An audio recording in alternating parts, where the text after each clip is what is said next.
En Argentina lo que empezó como una fiesta electrónica terminó en una verdadera tragedia. 5 jóvenes murieron y 4 se encuentran muy graves con pronóstico reservado. Las primeras autopsias determinaron el consumo de drogas de diseño como éxtasis y metanfetaminas. Advierten que estas drogas pueden causar la muerte en cuestión de minutos. Durante la fiesta, ¿te ofrecieron droga en algún momento? Sí, sí, te la regalaban. Te la regalaban. Te hacían abrir la boca, pum.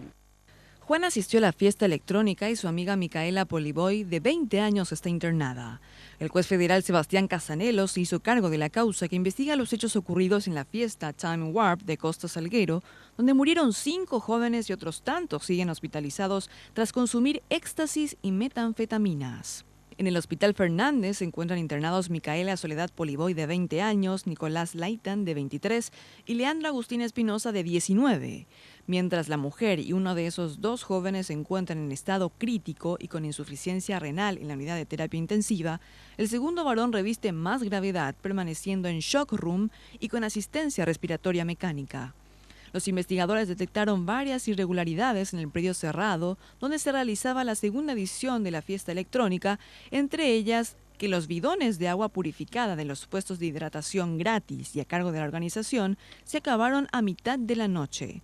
Con respecto a los fallecidos, las 2 primeras autopsias revelaron que los jóvenes de 25 y 21 murieron por edema pulmonar y paro cardiorrespiratorio.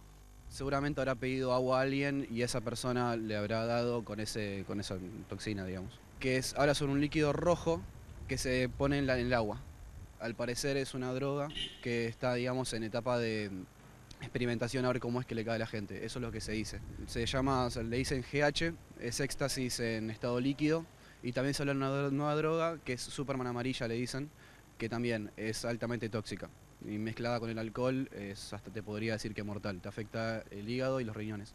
Los médicos explican que el consumo de una sola metanfetamina Superman genera hipertermia, convulsiones, excitación psicomotriz, deshidratación, falla multiorgánica y paro cardiorrespiratorio. Las botellitas de agua mineral se comercializaban, según testigos, a un precio de entre 40 y 50 pesos, aunque en redes sociales los fiscales detectaron denuncias de que se vendía a 100, lo cual está siendo objeto de investigación.